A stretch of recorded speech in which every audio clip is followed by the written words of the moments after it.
to the Every Closet YouTube channel. Thank you so much for being here. My name is Stephanie, and along with my partner Ethan, wave hello to Ethan. Thanks, Ethan.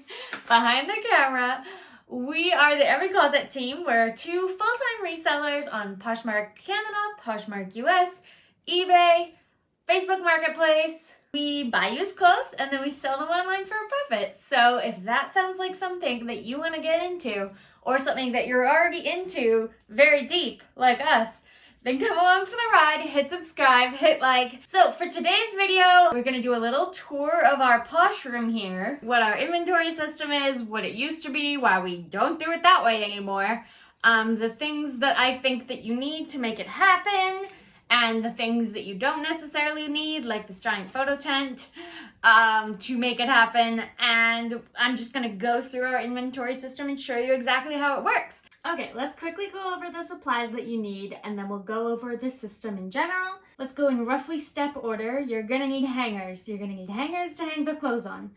Things that you will not need are a dress form. Ethan, show them the dress form. That's the dress form. We never use it.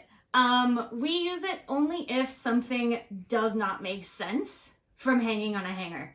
That is super rare. In the other 95% of cases, we don't use it because it takes up too much dang time. And we're not about taking up time, because time is money. Listings per hour is a thing that we try and optimize. And so yeah, that's why we don't use a dress form. If you have one, great, use it when you need it. If you don't have one, you don't have to drop $75 on one. And the other thing you don't need, but we do have it, and if you do have it, use it, is this giant light tent. The reason we need the light tent is because we do not have access to any walls that face sunlight. All you actually need is a wall that is opposite a window, or that has a window close to it on the side, so you can get good natural daylight. Natural daylight will do the trick of this. And if you are gonna go with this, something we learned over time is that brighter is not necessarily better. This giant thing, comes with these dials, and the best lighting is actually turned down from max. Can you see it going down? Yeah. Yeah, so you want it a little bit turned down from max. You don't want it at max light. Because that mimics daylight a little bit more effectively. It makes the shadows come out more in your items. It makes the cover photo look better. I don't know why. I'm not really a photographer.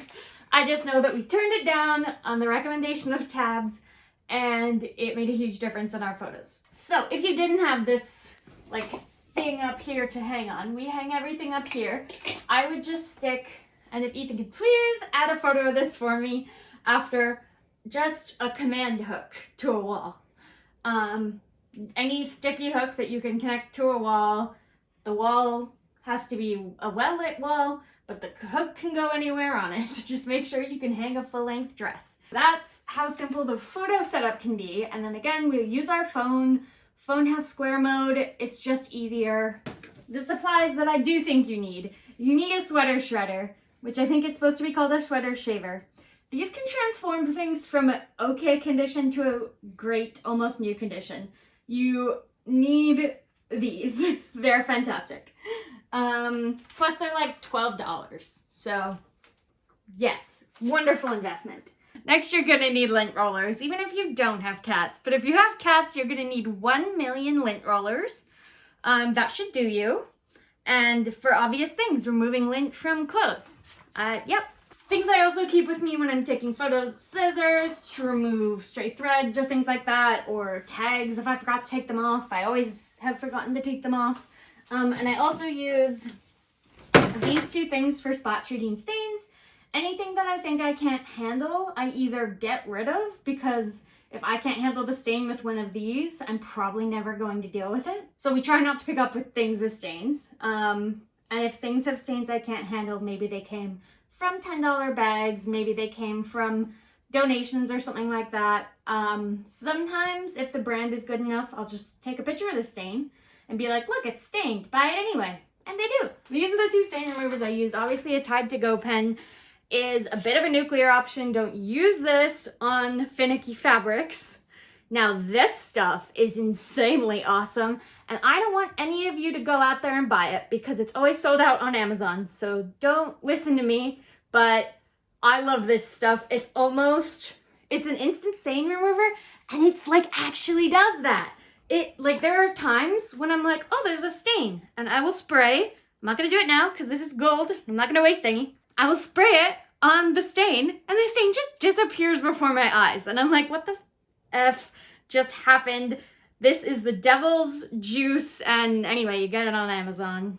Test it on the fabric you're using it on first, because there have been maybe 2 or 3 times where we've used this magical stuff, and instead of being magic, it destroyed the piece, so. Yeah, you're still not gonna wanna just spray things willy-nilly onto silk, for example. Yeah, we made that mistake, yeah. Yeah, so either dry clean it or cut your losses or take a picture of the stain is what I usually do now. If something's silk, if something's dry clean only, I trust that, so yeah. But like wool, you know, fine. Cotton. Who's selling cotton? The next thing you need is to take measurements. So you're gonna want 1 or 2 or 5 of these. I think like a 5-pack is again $6 on Amazon. Or not on Amazon if you don't want to support Jeffrey Bezos, which who does, but I got this on Amazon.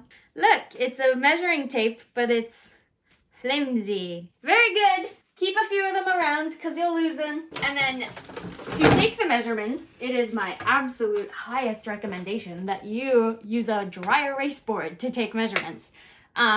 We were taking pictures of the item with like the measuring tape and where it was. I don't have enough hands for that. It's not even that clear in the photo what it is exactly. So I take the measurements exactly and I put them on here. You're gonna obviously do your measurements in dry erase, but I use just a Sharpie to write all this on here. It slowly comes off the more you rub at it, but then you just write it again, and it's permanent marker. It stays a bunch of times. And yeah, you're just gonna ruin one of your dry erase boards. If you have one lying around like I did, this cost me nothing, or I'm sure you could get them really cheap. We usually take armpit to armpit, back of collar to bottom of hem. Sometimes we take waist if it's defined. We take shoulders if it's a blazer or something. And we take sleeve length if it looks different than the length. Or if it's not like just a regular t-shirt. Bottoms, we do waist, rise, inseam, full length. I will show you how to do those. And other than that, sometimes I measure the length of belts or scarves. Those are all the measurements we take. I do still take a picture of the measuring tape if I'm taking a picture of the measurements of heels. And you do not need to buy an eraser because I just cut up a shirt that we weren't gonna sell, and I knew Value Village wouldn't sell either, so I just have pieces of shirt. It works nice. The next thing you're gonna need, and this is what you're gonna need if you're gonna start copying our system. Everything else you're gonna need regardless, but if you're gonna use our system, this is the next thing you're gonna need. And that is cellophane bags, self-sealing plastic, cellophane bags. We have tried the other way and it caused us issues. So currently, yeah, I'm sorry, we're using a very plastic heavy system. That's all I can really say about it. So we have 3 sizes. We have this for like tank tops, little things like that. Most things fit in here. And then every once in a while, something won't, and we'll need to use this very big one. They self-seal, so you just put the item in there. It's already been lint rolled. It's already been stain treated. It's everything that's gonna be done to it is done. The measurements are taken. I never have to touch it again once it's in this bag. So we fold it up, we seal it, and we stick on a thank you sticker, which you don't need. This is a nice to have, but I do think people appreciate it, and they're not that expensive. Like 500 stickers is like $10. And then the last thing you need is some green painter's tape, and I will show you how we use that. But essentially we put permanent marker on here with the inventory number, stick the inventory number on the outside of the bag, and then that's where it stays until it sells. The very last thing you're going to need is shelving and bins. You can get any shelving that you want that fits your bins in any amount that you want. We just recommend shelving because we used to stack the bins on top of each other, And guess what? When the one in the bottom sells, you don't ever want to get it, right? So shelving is good for that if you have room for it, if you have space for it in your life and in your plan. But if you don't have shelving, you can stack the bins on top of each other. It's just not as scalable of a system. I would say the bigger you want to grow, the more you're going to want shelving, for sure. The next is we store everything in bins. Now, you can store things hanging, and I know a ton of people who do. I would say, again, that that's not a super scalable system.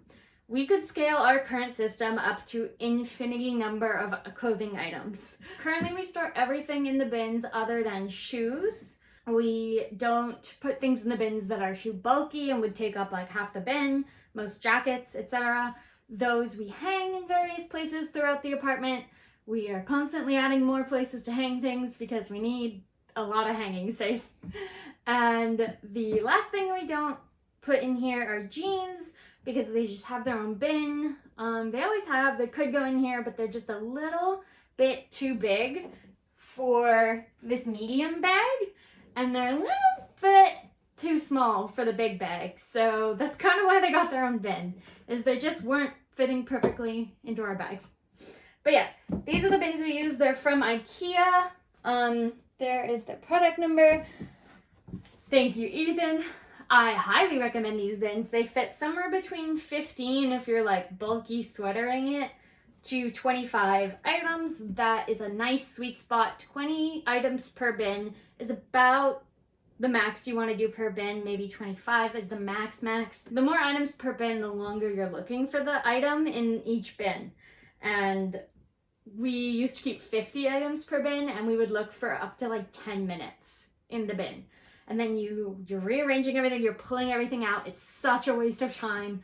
So you actually want smaller bins so you can fit less things in them so that it's easier to find them once you're directed to the bin. Okay, so we grab an item from this pending pile over here. Everything has been steamed over here and it has been lint rolled, but let's be honest, I'll probably have to lint roll it again, knowing who I live with, which is cats. So we hang it up here in the middle, kind of try and make it look nice-ish. This is a New Tags Lacoste shirt, hence we got it because it was New Tags, otherwise I probably would have left it behind. So we just take a few photos of the front. I try and do top right, little details, like you want to get the kind of shape of this here. You want to get the gator, then I flip it, get some photos of the back.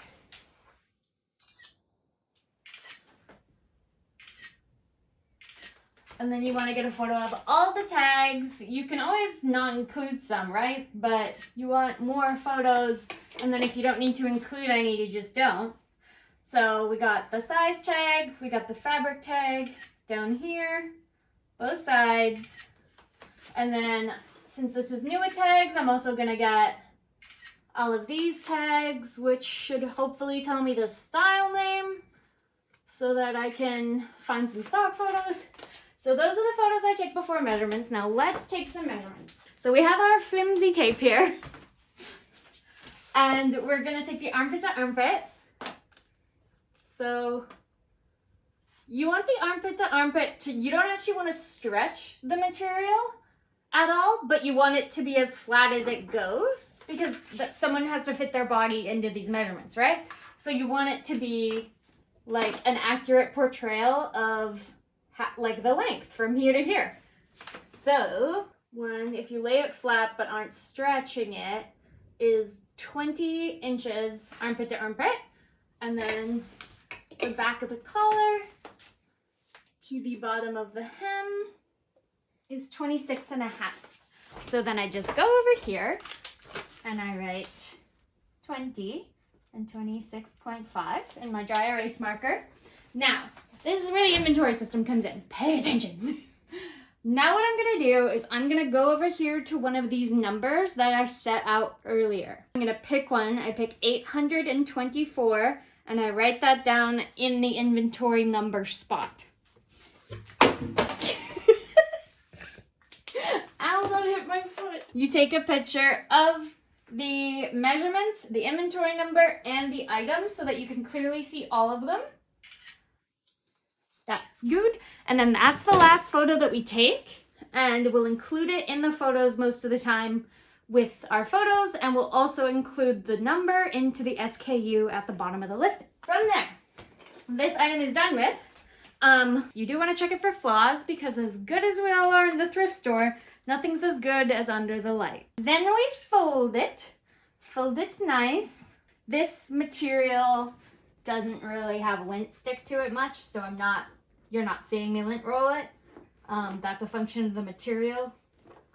But yes, I just fold it about as small as it'll go. Most items I'll put in this medium-sized bag. I seal the item. So now this isn't going to be touched again until we pull it.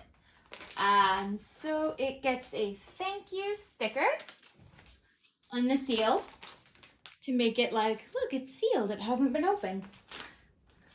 And we add the inventory number from before, match it up with this, and then it goes in the corresponding bin. So this one is 824. It goes in this bin here. That's between 8:10 and 8:30. And I just take this down and stick this in here in the bin. So it goes into the bin and then it goes back in its spot. Normally when I'm doing this, I don't put them all away individually. Batching your work's quicker. Small little efficiencies like that matter, and they add up. So let's go over really quick this tape system, because this is a very important part of our inventory system. Currently, all the pieces of tape that you see here right now stuck to the shelves are what I call BX replacements. And essentially, when something sells, we take it out, we peel this number off because it doesn't need to go to the person with its number on it, and we stick it to here. So that means whenever there's a number missing from a bin, so like we've sold 273. Now 273 is going to be up here, and when I pull a shirt or whatever to take photos of, it's going to be here, and now I know I can replace 273 because there is no 273 anymore. It is extremely efficient for us. We used to keep lists of all the things we had sold. Waste of time, so annoying. Don't do it that way. Do it this way with the stickies. Let's put 273 back because it did not sell. And buy it. Okay, and I'm just gonna show you one more item just to show you how the pants measurements work. But these are my leggings, which is why they're kind of crap. So we're not selling them.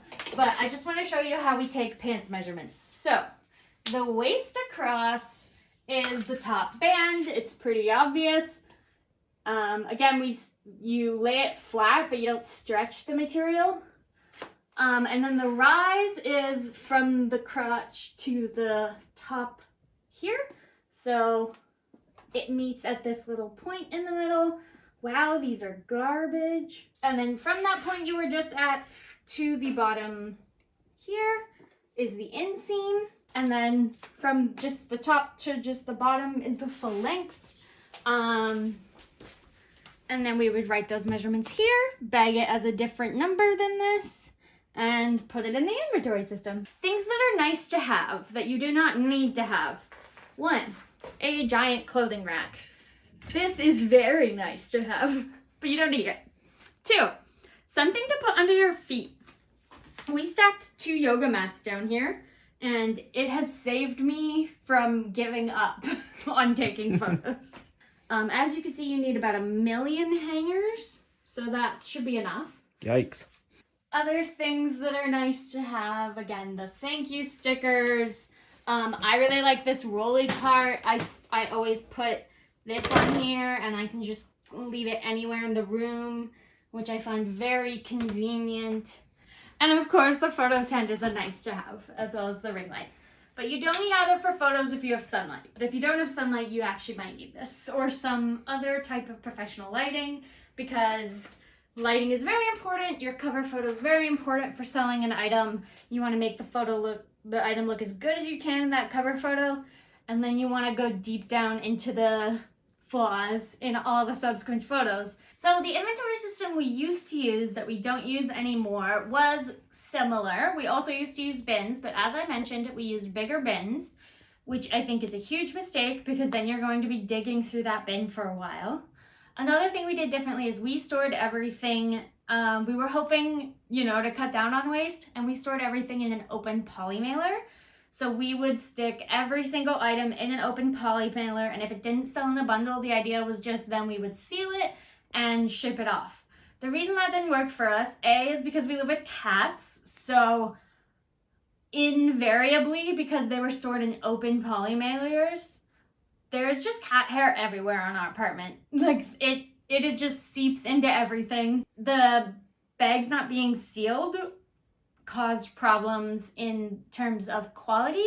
If sometimes we just seal it and send it to them, and people would say this is covered in hairs, or this isn't ironed very nicely because it would get crunched in there. So when it's in the sealed bags, it's folded nicely. It looks more professional, and people just constantly compliment our packaging, saying things like, it looks like it came from a store. It was packaged so nicely with so much care. I liked how much care you guys took to make sure it arrived in good condition, etc. So that is why we now use the sealed bags.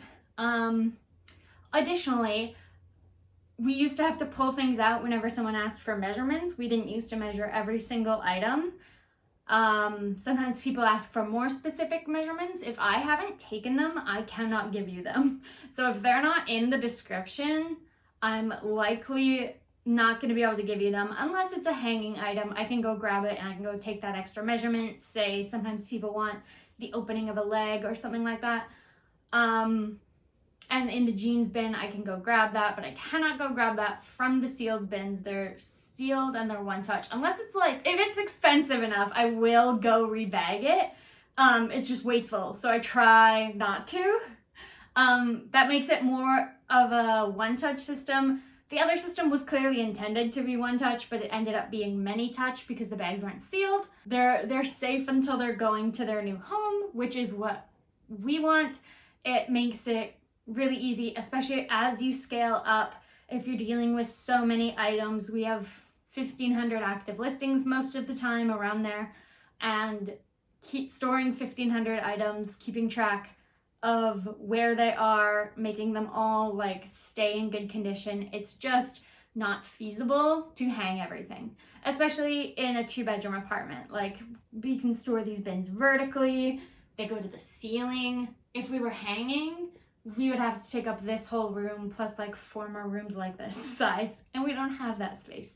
So it's space efficient to store in bins, things stay safer, and you can scale up to much greater numbers. And yeah, just the other way we used to do our system that I don't recommend doing anymore is we used to write down every single SKU number that sold, and then when we were replacing things, we'd go, okay, write down those numbers on the new ones, and then we'll put them in their respective bins. That was super inefficient. It's so much nicer to just peel the number off as you're shipping, stick them to somewhere where you're doing your work, where you're going to be putting new inventoried items, and then just grab that number back on. Sometimes I rip the number in half and I have to write a new number, and that's fine. But the number itself is the information you need to be stored over there and not in your brain, and preferably not in a spreadsheet, because it's just a lot of digital information to keep track of. It's a lot easier with this physical system for us. I like that currently anyone could come in here and I could tell them how to do this system and they could do it and I wouldn't have to be there for it. And that's kind of the sort of system we're trying to develop. Let me know if you guys have any questions whatsoever. I think that was everything. So that's in depth of our inventory system. That's how we use our Posh room, how we have it set up, how we store things, tips and tricks, tools and things, pretty much our whole system. So that's how the business runs. And let me know if you have any questions. Otherwise, I will see you guys in the next video, and have an amazing holiday time. Woo!